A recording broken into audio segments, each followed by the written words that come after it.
Halloween Forever.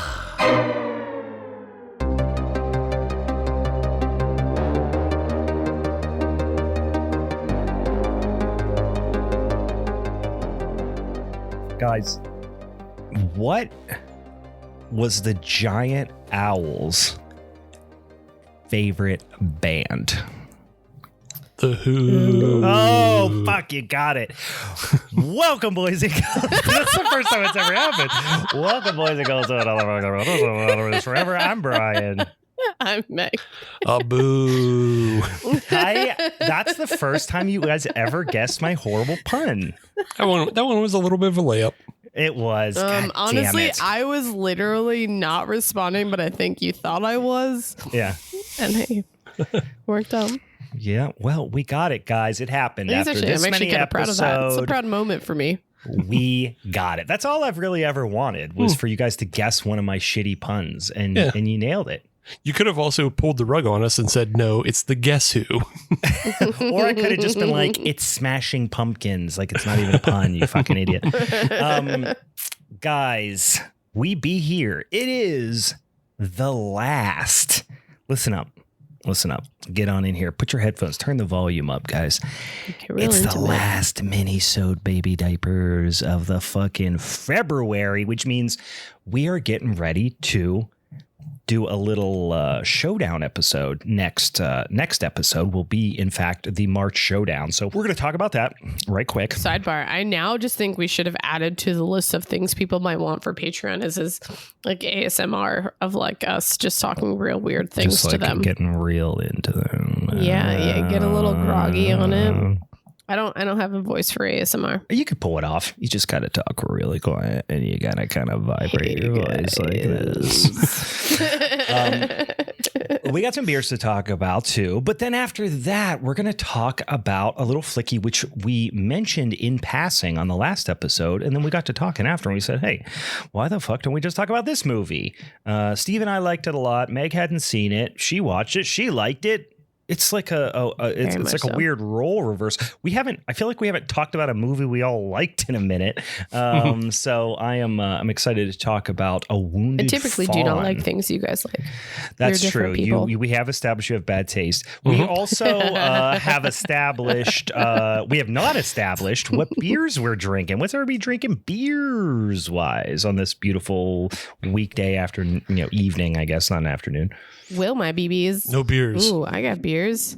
I was just at a dancing gnome, and I initially was just like in my mind I wanted to grab one of their bottles, and somehow I was like I just want the dry stout, and got their it's called Garavogue. Do I need to pose for that? Dry stout. It's pretty okay. Pretty solid. Yeah. Little dry stout action. It tis the season.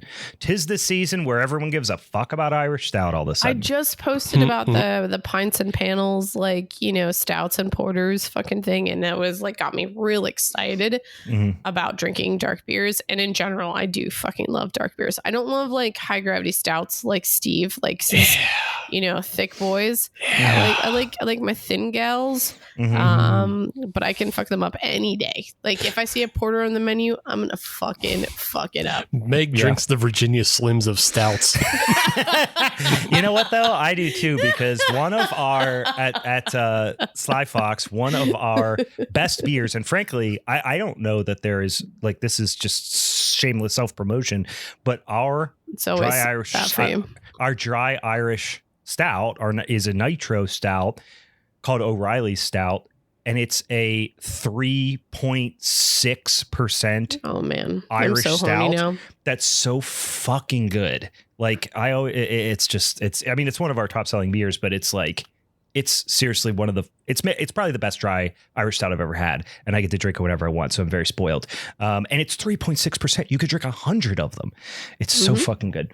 I love me. I'll drink Guinness. I don't care. I think Guinness is just fine too, especially if it's fresh and shit. I love all of these things. Yeah. I'm horny for porters. I think that's like Grand Stouts. I think that's just like what it is. Yeah. That's your Turn on. I get for porters. It's my kink. It's my kink. If I meet someone who's like, "Do you want to go drink porters together?" I'm like, "Oh my god." Oh, I thought you were going to be like, "Do you want me to? Do you want to watch me carry like goods from a ship to a merchant stand?" Boo. Porters. Oh, boo. Guys, shut up. I am drinking. Hey guys, surprise, drinking a Pilsner. But drinking a Pilsner I never had before. I grabbed a 4-pack of this when I was down in Maryland last week, and I am drinking Elder Pines EP Pills. It is. I wonder what EP stands for. Yeah. I haven't figured that out. I haven't cracked the code yet, but it is from Elder Pines Brewing and Blending Company in Gaithersburg, Maryland.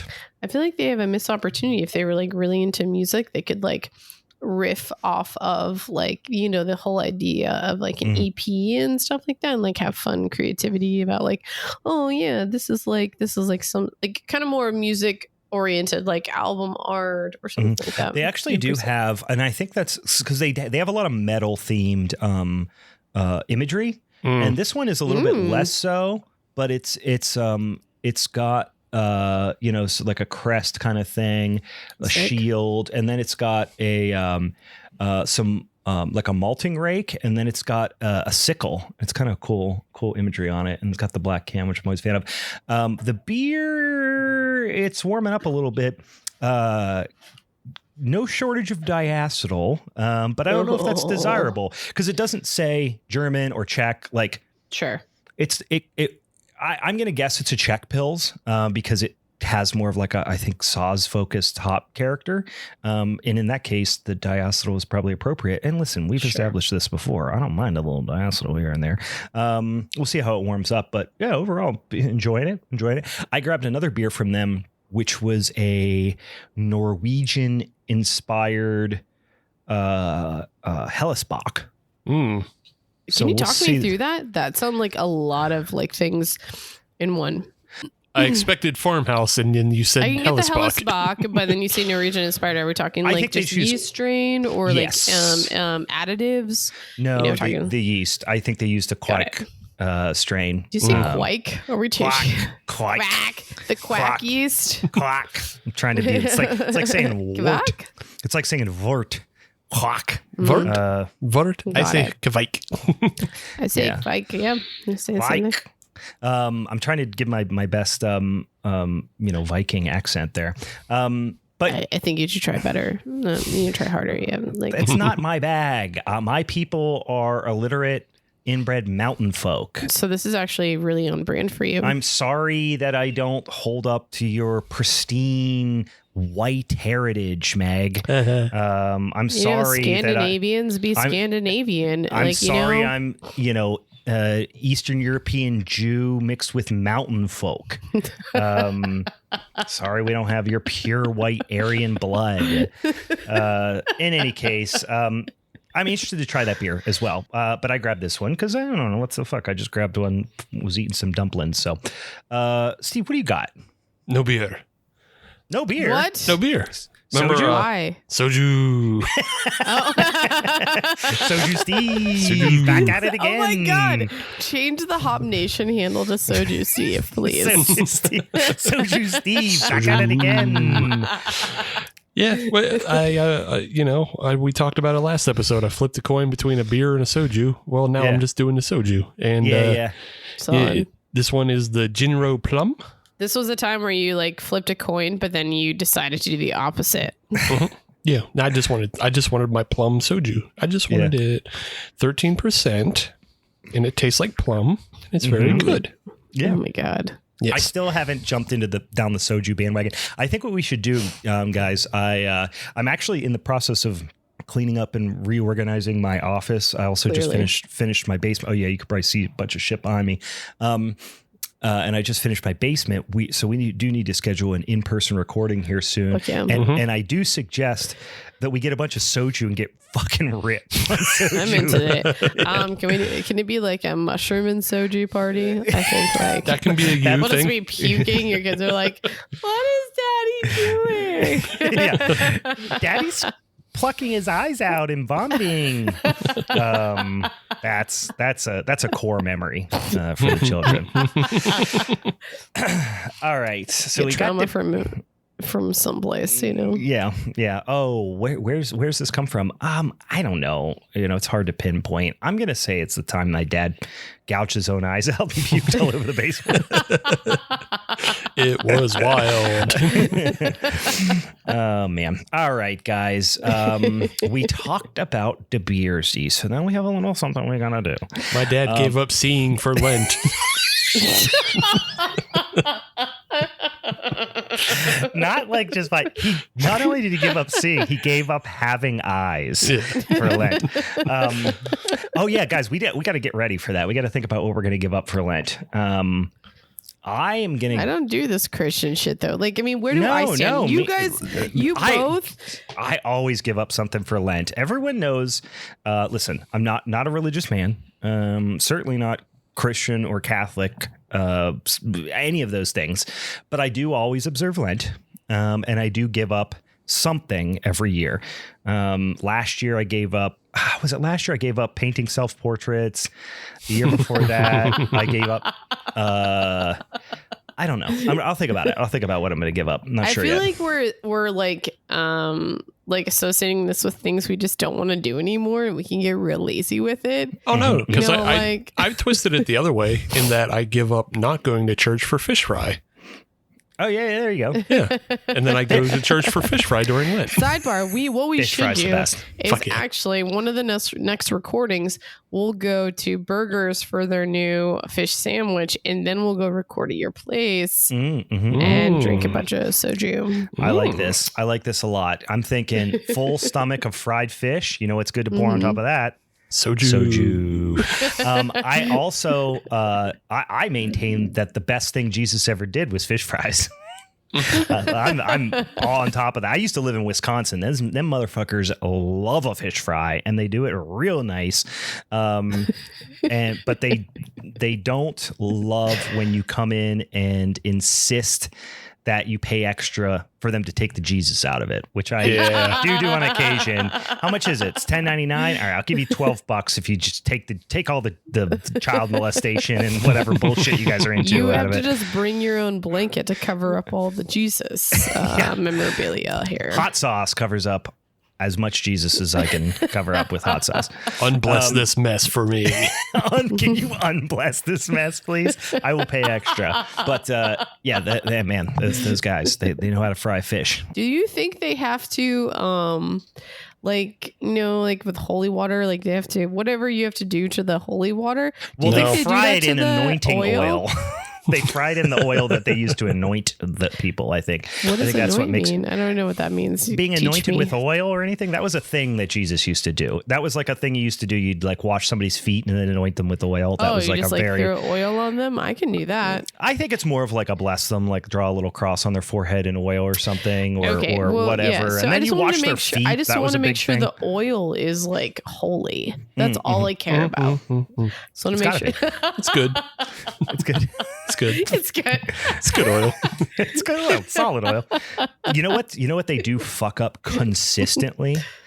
Not every single fish fry, but most of the fish fries, specifically coleslaw. Yeah. It's always super wet. Either super wet or they do like the Italian style with the oil, which is like, get the fuck out of here. Yeah. I like that okay, but not with a fish fry. Come on, get your shit together. Yeah, it's seriously just like a literal fucking bowl of mayonnaise, which I love mayonnaise as much as the next guy, but come on.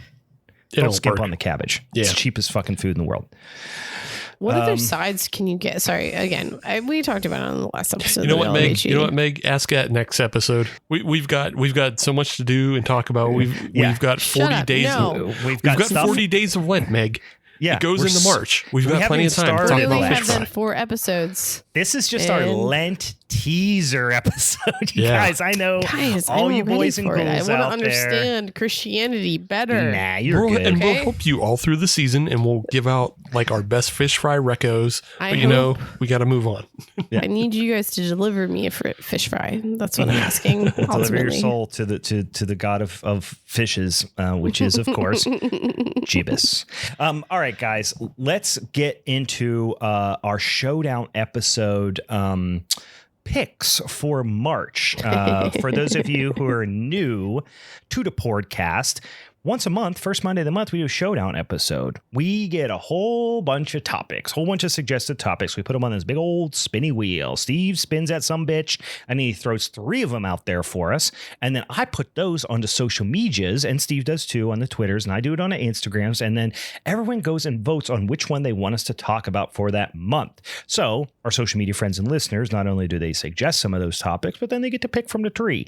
Once we have that topic, we each pick a movie, associated with that topic, subgenre, whatever the hell it is. That's where we is now. The topic, if you did not listen to last week's episode, and if you're new to the podcast, first of all, fuck you. Second of all, welcome. And third of all, we're going to each pick one of these movies we're going to talk about during a showdown, and then we're going to vote. We're going to fight, and someone's going to get the shit beat out of them. Meg's going to come out. She's going to sprinkle a bunch of tacks on the mat. Someone's going to get launched off the stage into the grave. In the buried alive match. Maybe we'll go backstage, break some plates, that sort of shit. I was watching some Mick Foley highlights on YouTube recently, so I got all those matches in my head right now. In any case, someone's going to take home that motherfucking strap, that shoulder candy for the month. Meg is the defending champ currently. 2 months in a row. 2 months in a row. Please remind the people. Yep. So I will defer to her to tell us what her movie is first.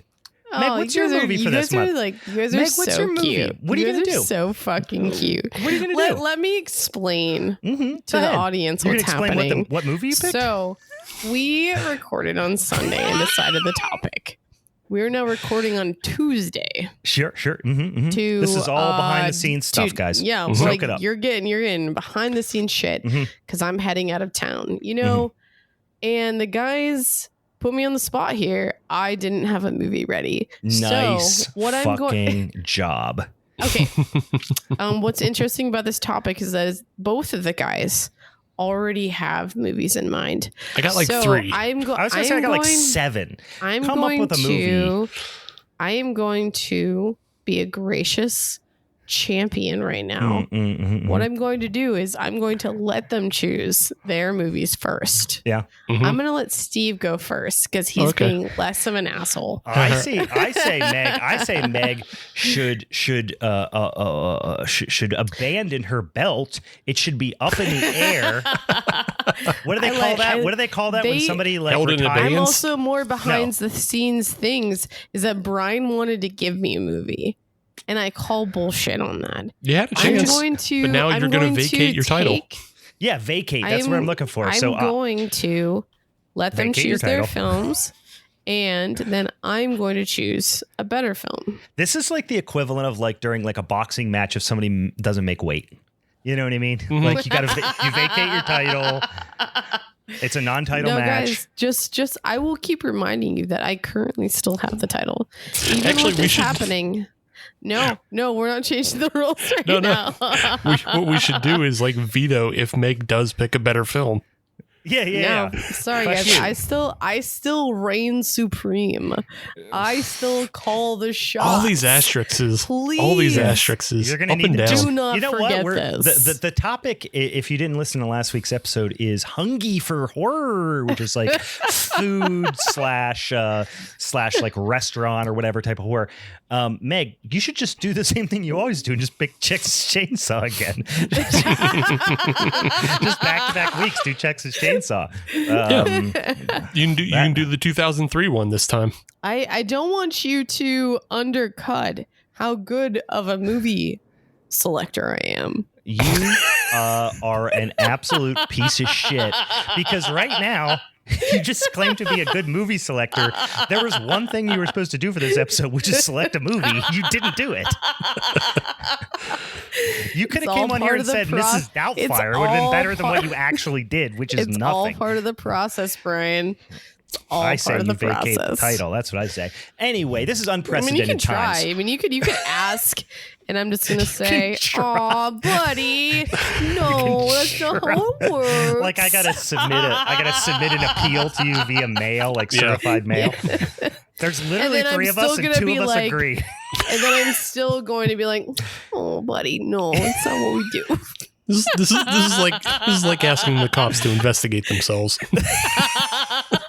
Yeah, exactly. It sucks. This is fucking corruption. This is corruption at the highest levels. So the guys were like, you can record something after. I'm okay. I almost want it to be a surprise. It's not going to be a surprise because the audience needs to know what they need to watch. So, and also it can't be a surprise for us because we got to watch it.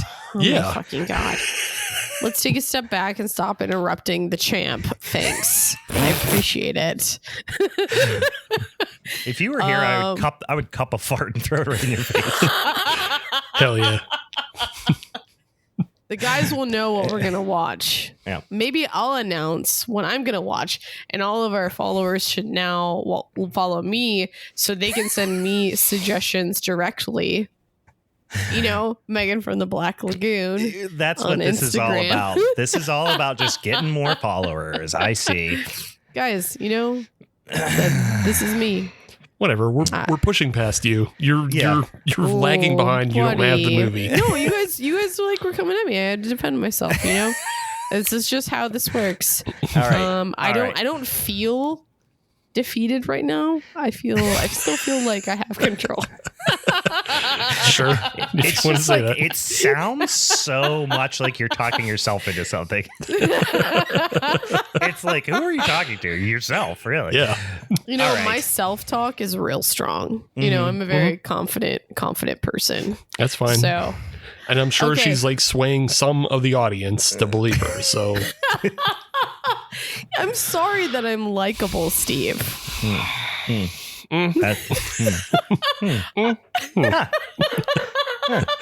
All right. Anyway, what's your movie, Steve? Yeah, the movie I'll be picking is 1999's Ravenous. Ooh, that is a fucking flick. Yes. I love that movie. I totally forgot about that movie. It's a great one. A lot of people do, and I haven't heard a lot of people talk about it, but it's just like a movie that I've loved for a long time. Mm-hmm. Stars Guy Pearce, Robert Carlyle, and Brian's favorite David Arquette. Ooh, hot shit. I wouldn't say this is old westward. This is like frontier horror, I guess, more, right? Yeah. Yeah, I mean, such an underappreciated subgenre. Like, it would be the loosest of connections to the Donner Party. Yes. If you're wondering what the food connection is. Got it. Yeah. So I see Western cannibal film. Mm-hmm. Yeah. People are real hungry during that period. Lots of hungry in this movie. Okay. Yeah. Yeah. So I had my movie picked, done, signed, sealed, delivered. But then I started thinking about what, like a couple other movies, and I was like, well, maybe I should do that too. I'm already bored. You should just spit out. I am going to stick with my original choice, which is 1980s. I've been wanting to talk about this movie for a fucking long ass time. 1980 Kevin Connor flick, Motel Hell, boys and ghouls. We're talking fucking Motel Hell. It is one of my all-time favorite movies, and really, it was down to 2 of my all-time favorite movies fell into this category. This or The Stuff. And then I feel like we talked about The Stuff a bunch already on this show, like at various times. We mentioned it in an episode that was just like kind of a roundup episode of stuff. Mm-hmm. We talked about that when we had Louis was it the Hunt? Yeah, Louis. Yeah. Yeah, we had Louis from Haunted Hangover. Remember talking about The Stuff. I've brought up multiple times. You know me. I love my Michael Moriarty. But I did ultimately go with my first love, a movie that was one of the first horror movies I ever watched, which is Motel Hell. It's so much fun. It's so fucking weird. I'm excited to talk about. I honestly don't even fucking care if I win. I just am excited to talk about Motel Hell. It's a fucking masterpiece. Definitely a theme for you. Yeah. At this point, and I guess what keeps happening. If we go back, guys, I guarantee you I've won more than anybody else. I have not done the math. I'm pretty sure I've won. How much you're like, I don't care if I win. Yeah, the moment you get called off, you're like, I'm the champ. I fucking have won more than any of you. It's not necessarily that I got called out. You get super competitive. I love it. Not necessarily that I got called out as much as about you, Brian. It's so difficult to. It's not that I'm like, oh, I want to be the winningest, champ of all time. It's more that I have a compulsion to call out your absolute trash bullshit. So that's really more what it comes down to. So we'll see what Meg comes up with. Maybe she'll have a movie, maybe she wouldn't. I mean, just the guys, listeners out there, just consider the disrespect for a minute. The disrespect. Yeah. She's just wasting your time. The disrespect. If this has to go to another vote, take this in stride right now. Yeah. When you vote that Meg disrespected you by not choosing her movie. Yeah. I just have to call out. I just literally have to call out that both of you upon the last episode were like, I have multiple movies in mind for this category. I did not. And then I also had a busy week or day because literally I had a day and a half to even put the work in. Day and a half to Google. That's tough. I mean, because you got to get the Google machine out. You got to fire it up. You got to fill up the gas. And I had no time. I did not sit down on the Google machine at all. That's also, tough. But Meg, you knew the 3 categories far ahead in advance. So Brian and I'm sure Brian and I were picking films for all 3. Film watchers. No, you guys are also different film watchers. You guys, such a nonsense thing to say. No, you're different human beings. We do different things. We have different habits. You guys have much more experience. 9 times out of 10, you guys already have a few movies in mind for any topic. Your girl is still like learning. She's still like figuring out what she likes. Now she's playing the sympathy card. Now she's playing the sympathy card. I'm just a dumb baby. I don't know anything. I'm just a stupid baby. Ooh, cuckoo gaga. I just pooped my pants. I don't know movies. The disrespect, the talking down to the audience. No, what I'm really hoping for is that, I mean, our audience is awesome. She was like, I'm the champ, eat my ass. And then she's like, oh, I'm just a little baby. To you specifically. To our audience, on the other hand, who have been awesome. And I have some people who follow me on the IGs.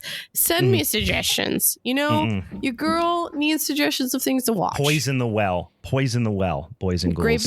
Great band. Throw it out there for her. Just give her some absolute garbage. Throw her something that looks good in the the synopsis, but then it has a bunch of like I was going to say incest, but she's probably going to pick an incest movie anyway. Just do something. Steve's in that camp too now, so I only dabble. Steve's just incest curious. Meg is full on incest sexual. She's culture. She's the culture. She is the culture. Meg is the culture of incest. She is the culture. All right, guys. Both. We need to cut this off. It's at this point Meg was called away to save her burning barn as her horse Midnight Barbara had kicked over an oil lamp. All right, Meg's gone, guys. Let's talk shit right now. The disrespect. The fucking pure, unadulterated disrespect she has for you as an audience. Here's what I would like for you guys to do, and she's not going to know we did this, but when you listen to the episode, you're going to hear me telling you this. Give her some bullshit movie, but really play it up. Insist that it's like an underrated gem that we're going to be like, oh my God, I can't believe we forgot about that movie. But then it's like super racist or something like that. Like something that's just going to really reflect bad on her as a person. Mm-hmm. Yeah. Give her something that's not even horror. Yeah, but it sounds like it's horror. Yeah. I like that. Because she's also super racist. Yeah, but also like super racist or like lots of incest, something like that. But really, really hang her out to dry on this one. This is gonna be great. All right, listen. While we're waiting for Meg to come back from kicking puppies or whatever the fuck she does, we are going to talk about a little flicky from 2022, which I think, correct me if I'm wrong, Steve, was a Shudder original or Shudder exclusive or something that when it came out. Yeah, it was a little Shudder exclusive, which is 2022's A Wounded Fawn. So just a little bit about this movie if you haven't seen it already. So first of all, directed by Travis Stevens, and I'll read a little quick synopsis at the top. This is the IMDb synopsis because it's pretty good and quite concise. A serial killer brings an unsuspecting new victim on a weekend getaway to add another body to his ever-growing count. She's buying into his faux charms, and he's eagerly lusting for blood. What could possibly go wrong? That is a great synopsis to me because it only explains the setup and it doesn't explain the absolute fucking wildness that this movie goes down. And I love that this movie takes some big old fucking swings and in my mind kind of pulls them off pretty well. Can I just like start initially to like, again, my first watch. And I feel like there's still like, I want to see this movie like at least one more time, probably multiple times, but it like, I initially was almost mildly as triggered as like watching Possession. Like I initially got some Possession vibes because I thought they set it up really, really well. Almost having these contrasting lives of like, we get to know, his name is Bruce. And then I forget the woman's name, but we get to know her side of things. And then all of a sudden they're connected. And, like knowing she has this like traumatic past with the relationships, this movie sets it up really, really well to feel super tense because you don't know what's going to happen, when it's going to happen, but you have an idea what's going to happen the whole time. I will just say, like, from the beginning, I fucking, it hit, like, not to mention, I don't know if you guys mentioned the score already, but the score fucking the score fucks. Fucking holy shit. It stars Sarah Lind, which you probably will recognize. I definitely recognized her from I'm looking Jacob's Wife, which I watched fairly recently.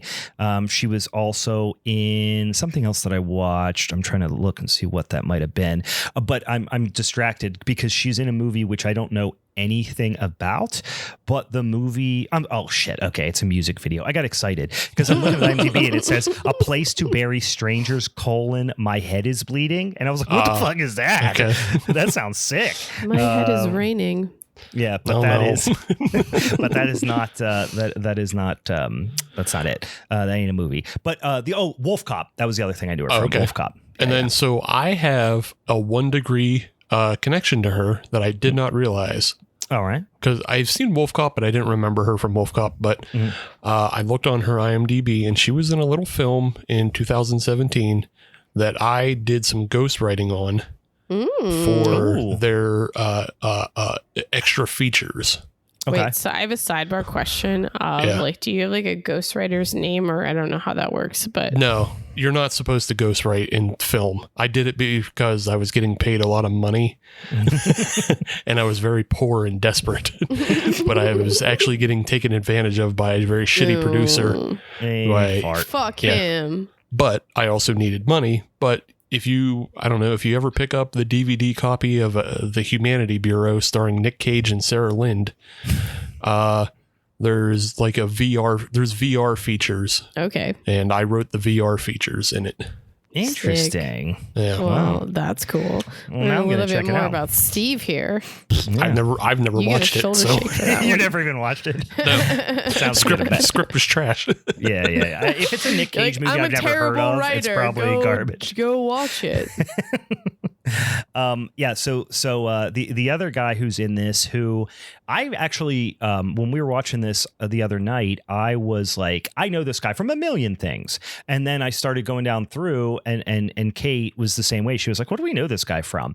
And first of all, you know him from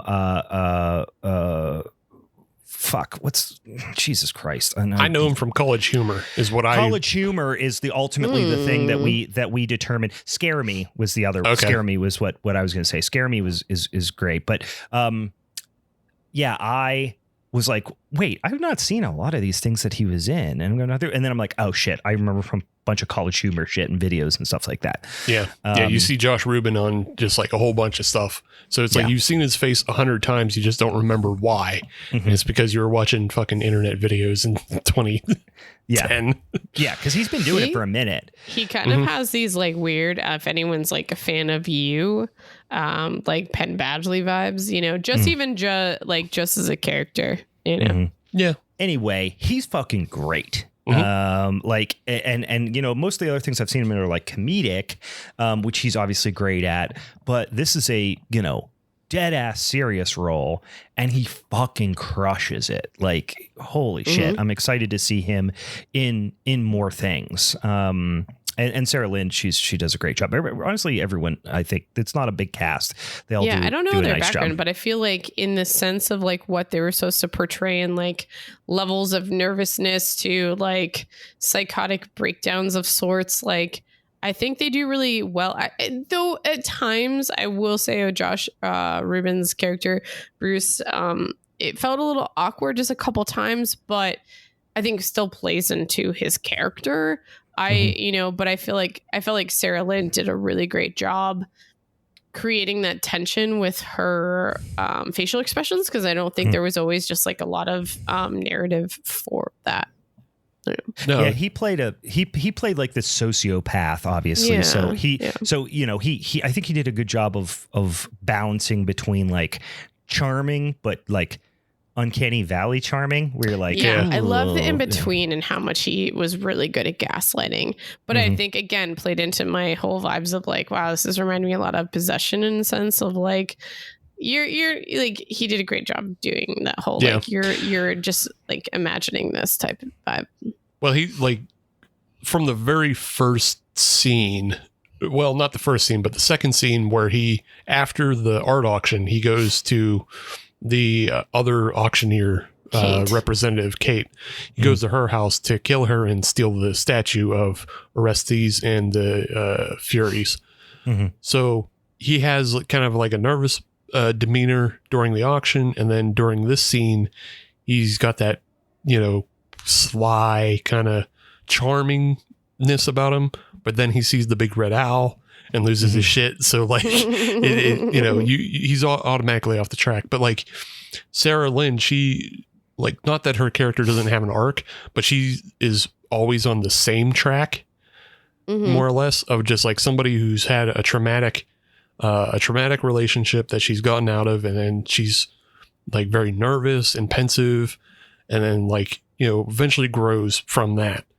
Whereas like Josh Ruben is all over the place because he has to be, because he goes from somebody who is so delusional that he sees things to somebody who's so delusional with a head wound, which is so, man.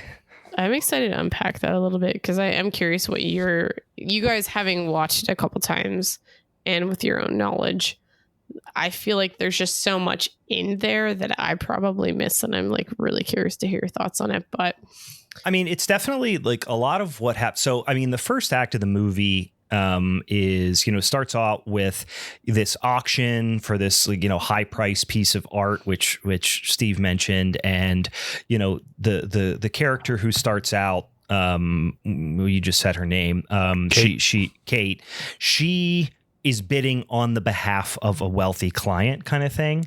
And then Bruce goes to her, follows her back, basically tries to do this whole thing where he kind of like, disarms the situation by saying like, I'm sorry, I'm here. My client wants to pay double what you paid and blah, blah, blah, and all this stuff. And he's very like, non-threatening, as much as a non-threatening. Yeah. As non-threatening as a random dude showing up to your house can be. He invites him in like, hey, we'll get them on the phone. We'll figure this out. She has no reason to not believe him because he was at the auction, obviously participating. I don't know that it's ever established whether or not he was actually I took it as he was not actually really participating in the auction. I don't know. He might have been. I think he's participating in the auction, but he participates on his own behalf. Yeah, yeah. I guess that's what I mean. He's not calling anyone. Everyone there is a what do they call it when somebody is a proxy? Proxy. They're all on the phone with their yeah, and so they are like standing. A surrogate was the word I'm looking for. They're like standing in as the person that's delivering the bids over the phone kind of thing. So I took it as he didn't have anybody on the phone. Yeah, I figure he's either trying to get art himself because he does have like some art collections in the cabin, and like that cabin is pretty pricey. So I assume that he's like independently wealthy in some way. Yeah, that seems to be the case. I just feel like there could have been like a prequel. There could be a prequel. Sidebar. I would make a joke that I think he's just on the phone with the owl. I think that's actually what's happening. The owl. So we didn't get to this. That's probably true. He's on the phone with the owl, which I just hear the owl just sitting there going like, hoot, hoot, hoot, hoot. I get a sense, even just with, and I'm saying this based on like when Meredith finds the photo of the woman. So like, it almost feels like he could have at some point just been this like master manipulator. Like he is very charming in a sense. And so I think but he still has this like sociopathic tendencies where I feel like he probably has seduced many women and then just taken whatever like he's wanted. He's a con man. Or whatever the owl wants ultimately. Right. You know what I mean? Because this house seems to be mildly possessed or just like he's haunted. Like there's so much to digest there. But I think about the house that I don't know if that would actually be his. Like, I don't know if I believe that right now. I think like he could have like inherited it from a girlfriend that he killed, which is what I think is the growling blonde chick. Well, no, I think not her. No, it's Leonora. Yeah. It's the photo. Meredith finds the photo of Leonora, who's like the Asian woman, and they're posing outside of that house. So there's a good chance that he killed her to take the house from her. Yeah. And then he kills Kate, and then he lures Meredith to that same house to kill her. Okay.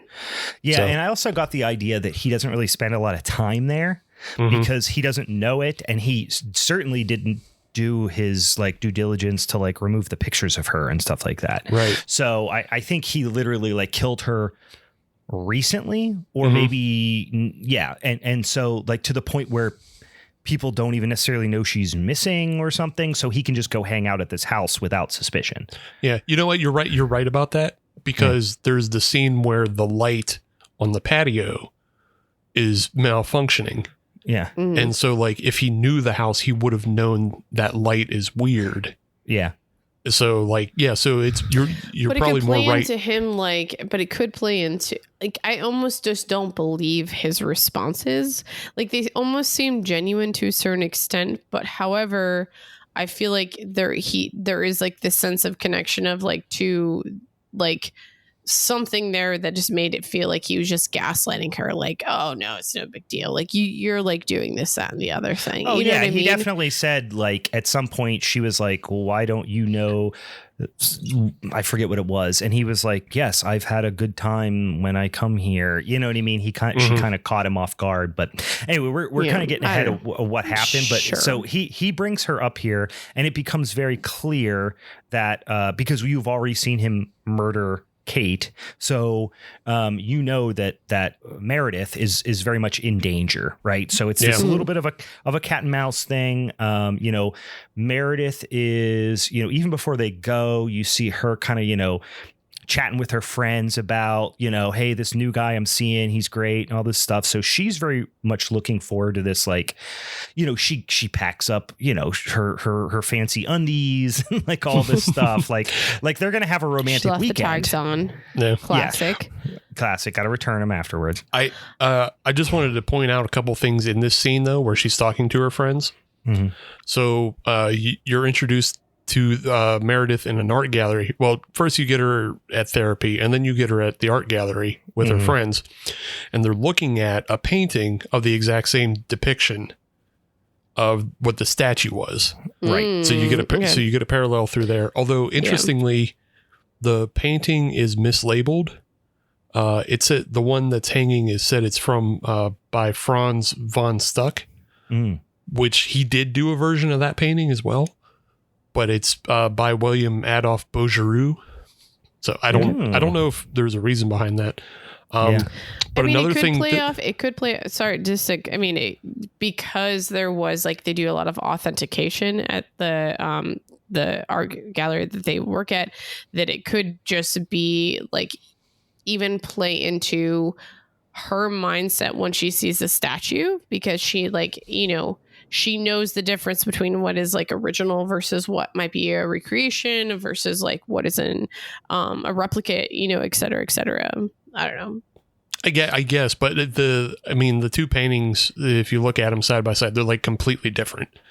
So they depict the same thing, but they're completely different styles and everything.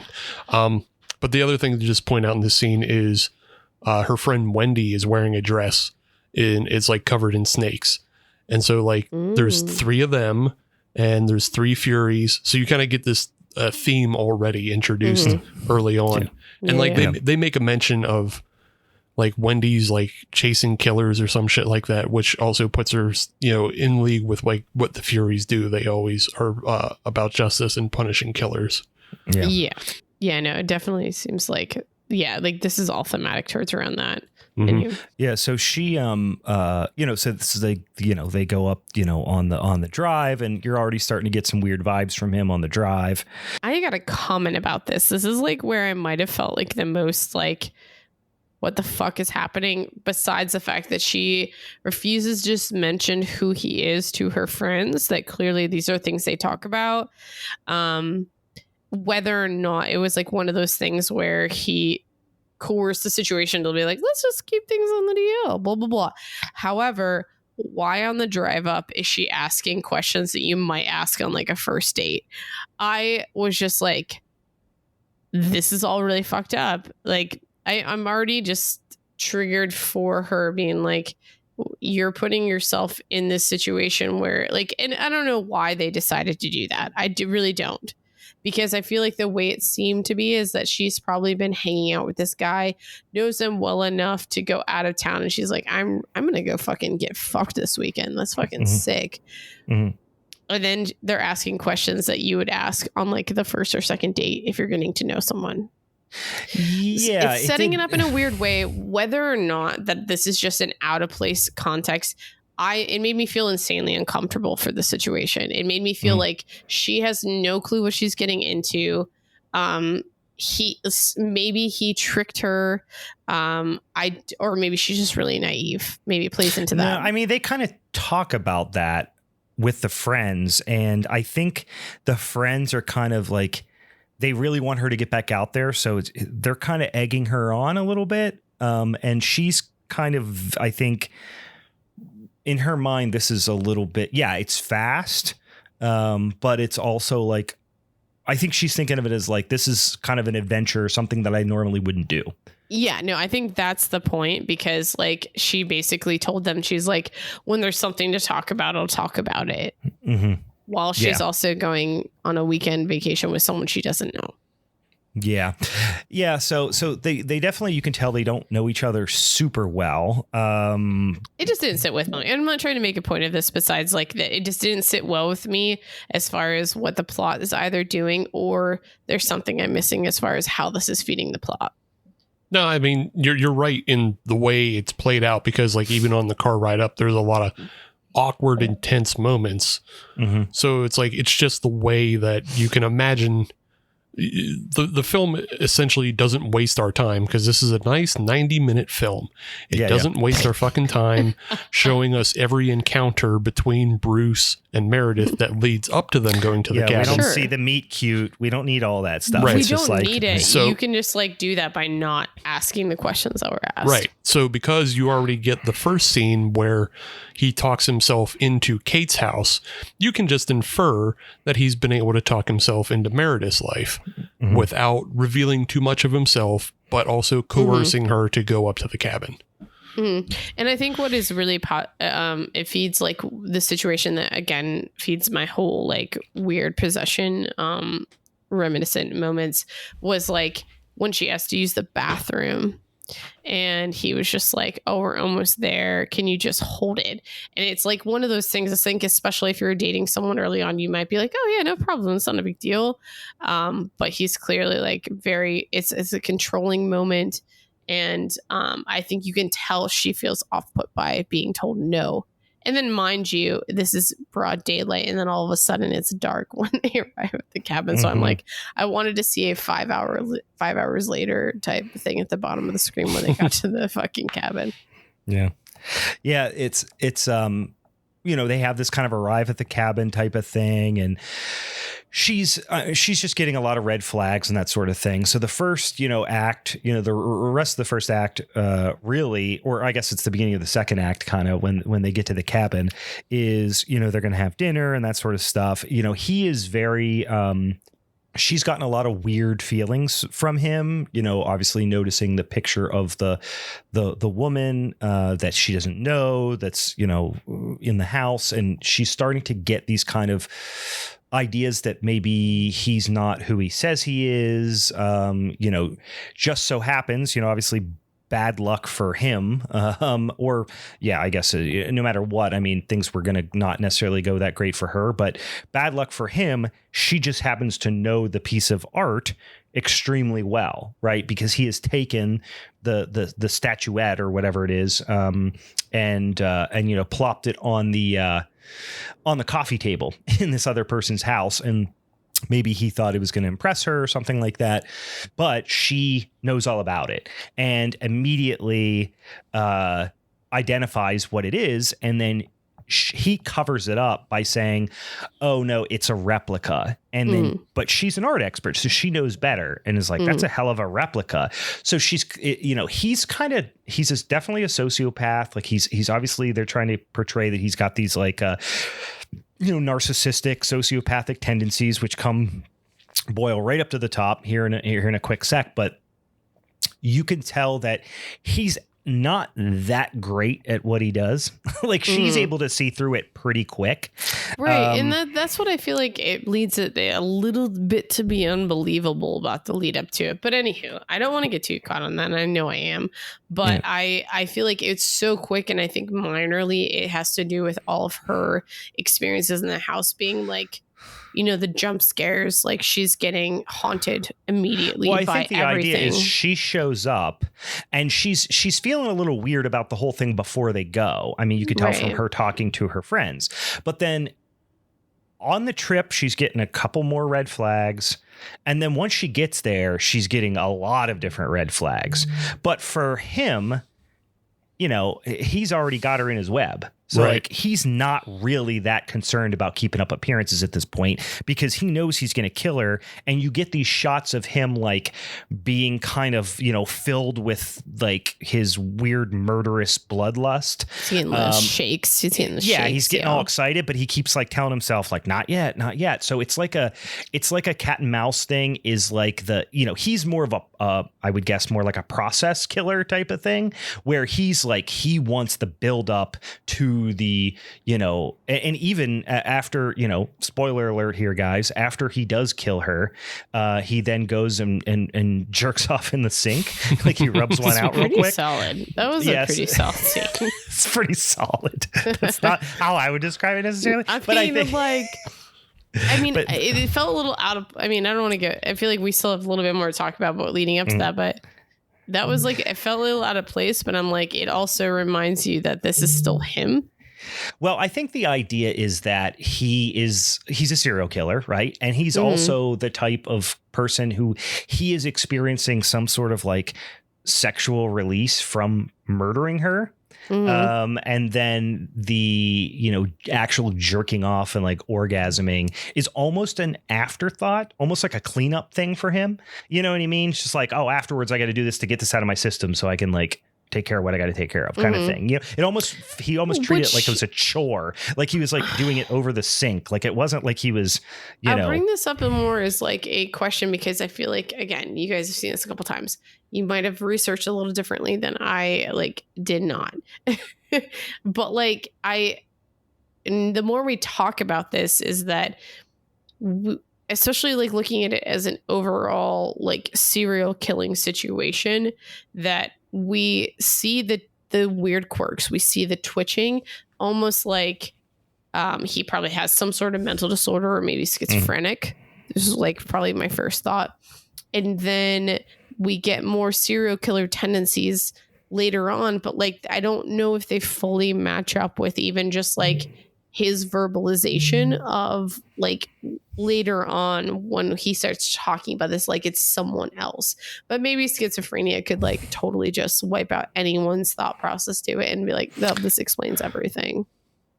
I almost want Steve to like step in on this one. I would say because he recognizes it as something that's floating around in his brain, and like the one thing you always hear about is like how a lot of serial killers and sociopaths who turn violent have always had like a head injury that are also just kind of unlocks them to do that.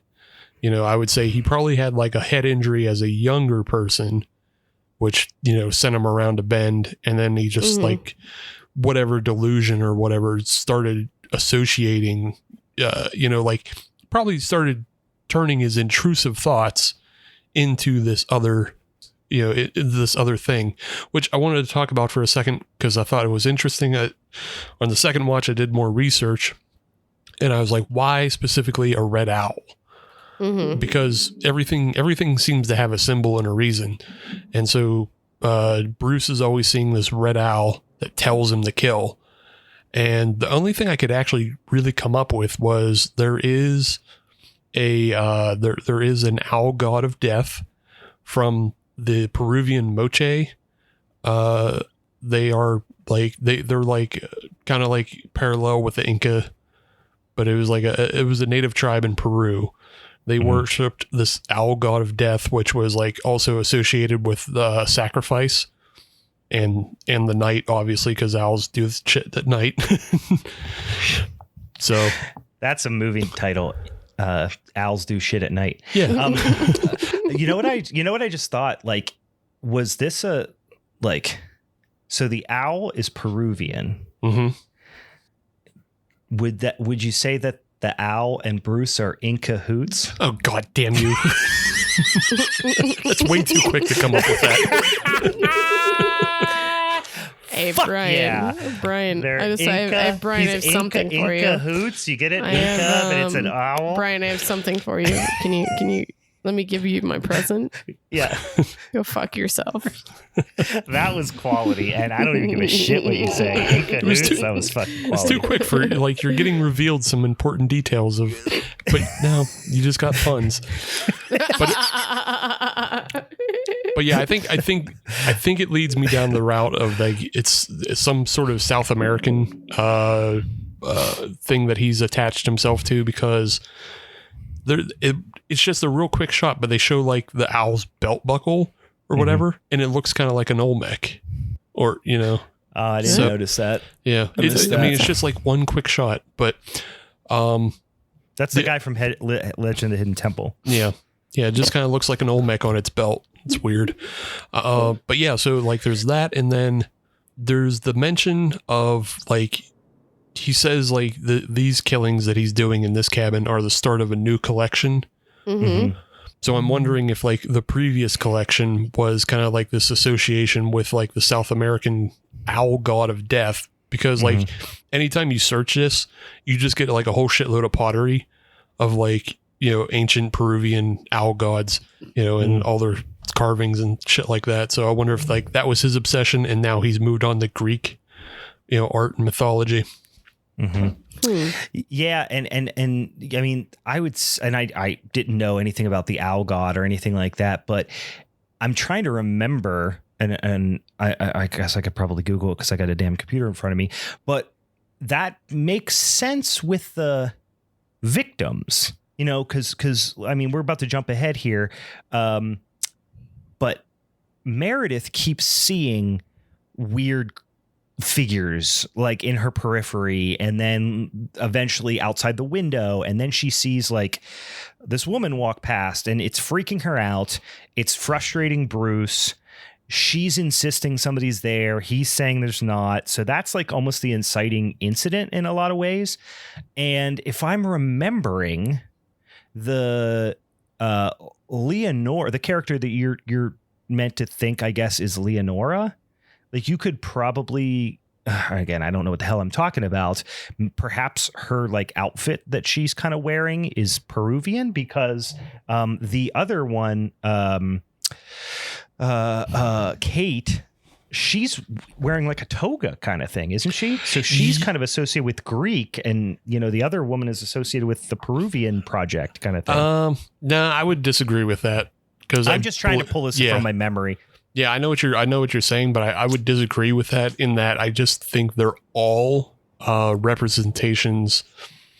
They're all representations of the Three Furies. Yeah, but so I guess that's why. Yeah, but they're just different like stage representations. So like I believe Meredith is representing Tisiphone, and that's just like a kind of a classic Greek representation of like she has the mask and the wig on. Oh, yes, the mask. I forgot about the mask. Yeah. Yeah. And then like the way Alecto is depicted, especially if you look at the statue when it's first presented, it's presented with like kind of this dog face and horns, which is like, even though it's all built out of sticks and everything, you know, there's a good chance like that's what it was when, you know, those plays were first performed. Yeah. So, and then the other one, Kate is Megora, and I believe she would just like, she's just in the nude, which is probably another way that those plays were performed. Wait, was she? I thought she had like some sort of like white like shawl type of thing. I'm trying to pull this from my memory, so I could be totally wrong there. But no, she created something that she put on that she like wrapped herself in. Yeah. Like sometimes she is, sometimes she's not. Like she's naked on the stove. That she definitely is. Yeah. There's a pretty wild scene early on where like, Kate gets her first like kind of crack at him, so to speak. Which, I guess we should probably say, at some point, Bruce kills Meredith, and kind of in a almost unceremonious type of way, I would say. Can we pause for this and talk about this scene then of like her killing versus then what happens next versus like, because I almost like, does she become someone that haunts him based on this? Like we're talking about the story of the statue and stuff like that. Or did she actually get away? I would say by the way the ending plays out that she survived and got away. Yeah. That's why I'm asking, because like at the same time, she also becomes something that haunts him. And this is like an interesting, what we're talking, this is Act 2. This is part of Act 2, where she becomes the masked figure.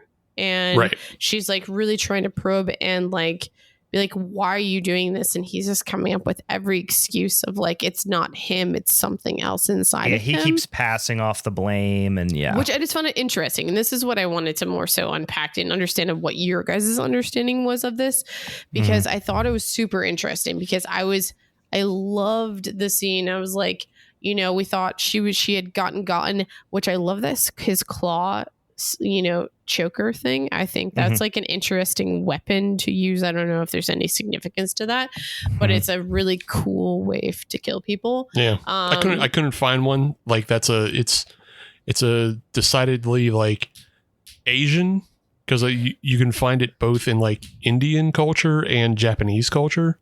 I'm gonna say, but I couldn't tie it to the owl. So it also just looks like the claws I would get to tear apart meat, when I, it was like cooking chicken and making shredded chicken. That's weird. That's fucked up. I've seen that on TV trash. So yeah. Y'all know what I'm talking about. Mm-hmm. Yeah. I was hoping. Yeah. I mean, it's pretty much one step away from murdering somebody with a slap chop. Just put your face in the slap chop, punch it a bunch. No. So what? Like when she then wakes up. So like up to this point, I'm like, everything is reality. Like she wakes up, she's like, fuck you, I'm gonna fuck you up. Everything after this point, almost I start questioning. I'm like, what is reality versus what is not? Because it almost seems like it's through his lens and what he's experiencing, obviously. But we start getting weird, surreal things about his head wounds. And he's clearly like, it almost feels like he died right then and there. And then we're getting some sort of scene. And I don't know. Like, but then the end scene that you talked about, like that brings me back to that. I'm like, the reality is he actually didn't die and she didn't die either. And yet she was able to kill him, type thing. I don't know. Yeah. Yeah. I think that's what it is. It's just the fact that, like, again, because he already has these delusions and brain problems, it was just exacerbated by her caving his head in. And I really like this turn because up to that point, all of the panic and unease is on Meredith. Like we're experiencing everything through her as like this, like just panic attacks and upsetted, just red flags and everything or whatever. Yeah. Well, and also like the embarrassment and there's like the social anxiety around her being freaked out and the tension that creates. And, but then then shit just goes south for him real quick. Yeah. And then we're seeing everything from his perspectives basically after that. Yeah. Yeah. It's cool. It was an interesting turn. Yeah. It's an interesting turn. And then like the tension still continues to rise, even though it's switched who the character is experiencing it. You know what was interesting to me, and I would be curious what you two specifically felt, because I almost felt like that last act, I felt so much less tension. But I think part of it, again, me as just the viewer associating my own feelings. And you obviously know what I'm bringing into into play now, but like, I find it interesting. You felt like it kept building where I felt like a little bit more dissociated from it. Well, I had no connection to it. And, but I can understand in ways why it would in theory build. I mean, so it's a revenge movie, right? So it does follow a little bit of what you expect from a revenge movie in that the last act is essentially like the downfall of catharsis. Sorts. Yeah. I mean, it's ultimately like the torment of the abuser. Release a little bit, Yeah, but the buildup is like these movies kind of all go a little bit the same way. This one is kind of turns those tropes on their head a little bit, which I think it was by design, obviously. But basically what happens in a lot of these revenge movies is, something horrible happens in the first act, usually if it's, let's say it's a subgenre like rape revenge movie, which there's tons of them out there, it's like, hey, some guy, he's not that bad. He's kind of weird. They trust him. Then, he abuses someone, does whatever, kills somebody. And then ultimately, the last act is him getting his comeuppance, and then maybe there's a quick turn of events, and then he ultimately gets his ultimate comeuppance, which is being killed or maimed or doing something like that. But it's usually physical retribution that the offender is getting dealt to them, and this is emotional and potentially spiritual, supernatural, and. So the revenge in this instance is coming from, the main protagonists of the film, but also the other entities that he has killed. And we don't totally know, I think, throughout it, what is actually impacting him, because I think there's this sense that Meredith is involved. It could be ghosts because Meredith was seeing ghosts essentially. Well, I think it was, and I took it as because it was specifically Meredith.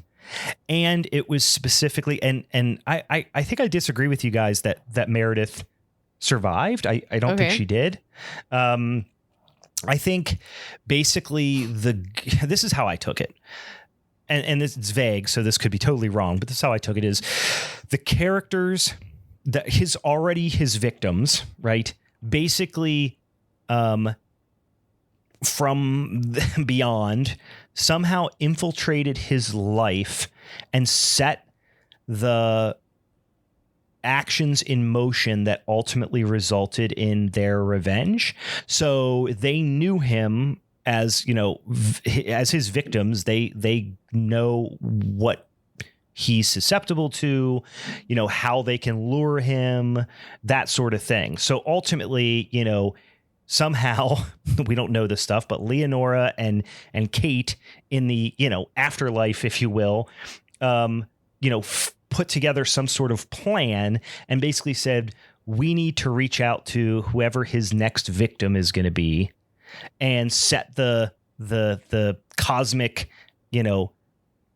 dominoes up to ultimately get our revenge and her revenge, because it's like he's not going to stop killing until we intervene from beyond the grave type of thing. I hear you. The only thing that I think, so that last scene that clearly if you just kind of let it play out, and I kind of did for a minute, just was like him stabbing himself in the neck, was very theatrical. It felt very like a very theatrical moment. I feel like I would fully agree with you if somehow they set up that final scene like all of his victims are watching. You know what I mean? Like, I feel like that would make me believe more that we know exactly that this is completely kind of in his head. It's mildly paranormal. Everyone's dead at this point. I would buy into that. Whereas this scene almost feels like this moment where he's being tormented and Meredith is alive and she just gets to watch it. So it's a weird thing. I even question my own opinion on it, and I appreciate your perspective on it. That's the only reason why I might believe that she's alive. Here's why she's alive. Here's why she's alive. Because throughout this, he's being tormented and he's being followed by these ghosts, and all these ghosts are in costume. He's essentially living out a Greek tragedy. Yeah. And it's all very theatrical, like Meg is saying. Up until the point that he does start stabbing himself, and Meredith has removed her mask and her face is all bejeweled and it has like this ethereal quality about it, and then it hard smash cuts to just her wearing a fucking tarp and a duct tape bandage around her neck. I forgot about that. Yeah. You're right, because I was imagining. I remembered the scene with the bejeweled face, the bedazzled face, and her sitting there, and it's shot. I think the whole thing, Steve, you would know this better than me. It felt like the thing was shot in 35 millimeter, 16, like 16 millimeter. Yeah. It was very. I kind of liked that too. I'll just make a note about that. Yeah, it had 16 millimeter. It had this very and especially that scene at the end where he's laying there, writhing around, stabbing himself. It was very dreamlike. So that's what I was thinking of. But I totally forgot that it does cut to her and she has the bandage on her neck. Yep. Yeah, I totally forgot about that scene. And like the whole time up until that point, with the exception of some other scenes, like the scene where they're sitting at the table together and he's kind of she's interrogating him. The rest of the time she's playing it out as the character Tisiphone, where she's just kind of yelling out liar, thief, killer, liar, thief, killer. That's like a Greek tragedy thing. But again, in that smash cut, she is just like, fuck off. Like it's it's just a straight up and down thing you would say in 2022. Yeah. And then she watches him writhe on the ground, and he, like Meg said, like in his mind, he's playing out this Greek tragedy of he's being, harassed by the Furies, and he's like trying to get them off of him, even though he's stabbing himself in the neck. And she's just watching it out, and it's broad, stark daylight. He's just rolling around in the mud puddle. So at that point, we're seeing reality of she's alive, watching him kill himself. We're no longer in his purview, which has been, harassed by these ghosts. Like, I think you're right, Brian, when you say that the ghosts of Leonora and Kate have decided to balance the scales and help Meredith, but also she lives. So yeah. I totally forgot about that scene at the end, which definitively says like she is alive. But yeah, I it's how it begs the question. What does Meredith think is happening in that moment? Like, has she been brought into the fold, with the Furies, if you will? Like, because she was questioning him. Yeah, like she somehow has this universal knowledge almost, it feels like. Yeah, and she was sitting there when she had the mask on and she was interrogating him. Why did you pick me? Is there something different I could have done? Like all these things. Could she be like, is there some combination of what she's already lived through where she's already thinking like, how do I keep falling into this like thing? I don't know. Like she does have this essence at the end of like this universal knowledge where she understands and also has a control and power. But it plays into the revenge angle as well. So is it like, is he... Did the other dead women bring her in and be like, all right, huddle up, this is what we're gonna do? You know what I mean? Team. yeah. That's the part that's confused. And I don't think you're supposed to, I like that they don't kind of spoon feed it to you in that way. Yeah. But was she dead for a while? Like, was she dead? Was she in the afterlife? Like he attempted obviously to murder her. So I think like there is this sense that she then was given input that she got insight into Kate a little bit that she was missing. So now all of a sudden this woman that she may or may not know from the industry of sorts is there. So it almost like I can see the pieces coming together a little bit, how she could bring it all back together. And then maybe the owl is, I don't think we talked about this. Like, could the owl be the person who owned the house? Like, so she's almost like the base and the foundation to this a little bit. I mean, that is a wild suggestion. I think it's the creature you see that has like the branches and the horns. I know they look kind of similar, but I'm pretty sure that's supposed to be Leonora because I believe that's Alecto in the Furies mythos. So she would also be. Yeah, I just don't think it ever takes off the mask to show her face. Yeah, I think, those like are interesting pieces. I guess we're also probably assuming that during the time that we're seeing things mostly from Bruce's perspective, I guess I'm assuming that that's how Meredith experienced it too, which is not necessarily the case. Right. Meredith ultimately facilitated putting him in this vulnerable situation where he could be overtaken in some capacity by them. I guess that's also assuming that there is in fact supernatural things that are happening here. Whereas it could, one could argue that the head trauma from her bashing his brains in facilitated all of the hallucinations and confusion and ultimately even him stabbing himself, I guess, to some extent, although that seems pretty extreme, but like could be the case. Yeah, it could be. Combined with his already weird state, so. Because he's so ingrained and knowledgeable of this Furies mythos that he knows in the end that Orestes is to kill himself and be punished for the murders that he's committed. So he would just follow through with it to follow the narrative. And like, it's cool. You could be right about that, Brian, that like there is nothing supernatural happening because like we see him fight the stove snake and then like there's another hard cut there that reveals that he was never being attacked.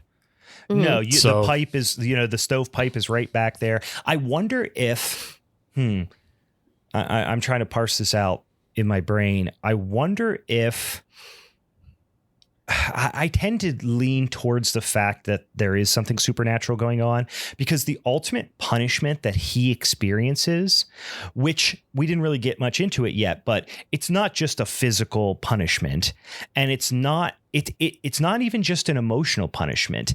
It is a complete and utter undressing of who he is as a person and all the things that he believes and his delusions that have he's used to justify his actions for so long, they turn all of those things inward in an extremely like emotionally devastating way. And it seems unlikely that even in his deepest psyche, he would do that to himself. Right. Yeah. As a narcissist and a sociopath, he wouldn't do that to himself. Yeah. So I think they had a hand in it in that way. I like that. I like that thought too. I think what this movie does really well, and I think it's cool, is like us being able to like dissect it a little bit more, is that like we clearly could deduce this very simply and like go along with the Greek mythology, along with the story of the statue, and be like, all of the answers are right here. But I think what it does that's really cool is that it brought in like clearly more so just like a lot of mental shit when we're talking about trauma, we're talking about, I literally think it could be whether we're talking a sociopath, but like I think he probably has schizophrenia too. Like I really think there's something related there.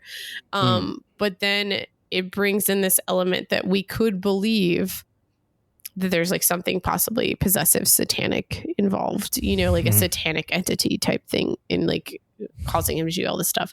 And I think Satan's cool. He wouldn't do this shit. Satan wouldn't dress up as an owl. Layers have similarities is really what I'm getting at, is that I think all of these stories that we are like, that we hear through whatever avenue we prescribe to, you know, you guys obviously have some religious background, you might have like some connotation of it, someone might have background in understanding Greek mythology, you might have some background in it. It's like it's a cool fucking story, is what I'm really trying to get at, is like I love the layers to it, and that I think we could probably keep continuing having this conversation and like keep breaking down each one of these pieces and find different things that we would interpret it as. Here's how to do vague. You know, in stark contrast to the Outwaters that we did last week, which was vague with that left you nothing to think about almost. Until we heard Steve's story about the fucking show, and we're like, okay, cool, maybe there's something there. Yeah, but like that, just, I mean, unless you know about that, I watched it and was like, listen, I can make some assumptions about this, you know, but anyway, you know, I think this is just a stark contrast between like not particularly well executed and extremely well executed. And like they, you know, we're talking about the Outwaters from last week, but yeah, they have like incredible similarities in the fact that it's built on folk tales, essentially, you know, the desert people folk tales, and then, you know, the Greek mythology, but then they both have head injury main characters. That's true. The head injury thing. Yeah. It's a whole subgenre of horror we should go after, is head injury horror. Yeah. I think what I love about this, and that I was maybe mildly touching on, is that I think there is so many more similarities to the experiences. They just get told through different lenses all the time. And I think like whether like I'm speaking from a non-religious person, all of these things like end up getting retold through different lens, and it's all tells the same fucking story. Well, guess what, Meg? You'll be happy to learn that part of Lent is appeasing the blood owl. Yeah, hell yeah. So is that what ketchup represents? On the that's why ketchup is on the you know, the fish fry table. It's kind of like Seder in that, you know, everything is represented. Everything on the table has symbolic, you know, meaning. And in this case, it is, ketchup is the blood owl. It represents the blood owl. Yeah. Yeah. Just that's like what I coleslaw. call my period. Blood owl. The blood owl has come. I love how disgusted Steve got when I said that. That is a great word for it. The blood owl cometh. That's a good bit. The arrival of the blood owl. The arrival. That's even better. That sounds the like a Black Dahlia Murder album. Yeah. The arrival of the blood owl. Anyway, you guys. All right. Anything else on? I got one more little thing because it's something that stuck out to me. Steve always has one more little thing. I do. That's 20 minutes long. No, it's only 20 minutes long because you keep fucking interrupting me. Fair. That's fair. So the scene where the two weird workers cut off the Blood Owl's head, and it's like a weird brain rib cage underneath. Oh God, I forgot about that. That's a sick scene too. It would like literally remind me of Psycho Gorman. I don't know immediately. Yeah, it looks very Psycho Gorman, but I saw this on Twitter when I first watched the film when it first came out. It's actually a reference to a Polish movie poster for the film Alien. Oh, really? Yeah, for whatever reason, and I know people have seen like those fucked up posters from Poland and Africa where they just draw what the fuck ever. Yeah, and it's just like it's Freddy, and he's like riding a tractor, and there's like a bird swooping down. Like, for whatever reason, the Polish poster for Alien is that exact thing underneath the Blood Owl mask. That's just pretty cool. But yeah, shout out to I guess Cave of Cult if they ever happen to listen to this. Who did this movie? But I feel like with talking about how it was filmed, there's like so many really interesting like artistic moments. I mean, just you bringing that up, like that's not surprising. Yeah, I just took it as they were doing like it was a visual representation of the complete undressing of his belief system. Right.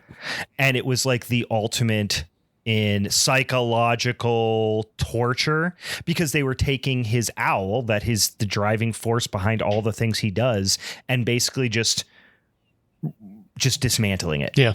Yeah, I mean, that's what it's supposed to be visually, metaphorically, what you're saying. But it's based on that Polish thing, which I would have never. But they just picked that as imagery. It's just a weird thing. Travis Stevens. I assume you saw Jacob's Wife, Brian. Yes. Yep. I didn't. But I did see Girl on the Third Floor, which was his movie before that, and I affectionately refer to that movie as The House That Came Come. If you see it, you'll know why. But I'll watch it. It's got CM Punk in it. Oh, okay. Well, I don't know how I feel about that because I'm not a big CM Punk fan. But I watched Jacob's Wife, which is good. I really like it because it's Barbara Crampton. Right. I assume that's why you watch it. Yeah. I'll watch anything with Barbara Crampton. Actually, has a couple of my favorite. It's got Larry Fessenden too, which are two of my favorite, performers. So. I'll get to it eventually. It's just, I got a bunch of things on my plate. I got stuff. I got things. Yeah. I get it. Still haven't watched Flex Gourmet. We got Hong Kong movies to watch. Yeah. Oh, you haven't watched Flex Gourmet yet? Still haven't. Yeah. No, it's fun. It's cool. Yeah. Flex I feel Gourmet. like you guys have conversations without me, and I think you need to start sending me more movies to watch. Flex Gourmet, get on board. No, it's a really weird, fun, like avant-garde, like not even pure horror necessarily, but it's a cool movie and really weird, and I liked it a lot. I'm having a weird sneeze fit over here. Yeah, you're having issues. You should go to the hospital. Like you're just having a fucking fit.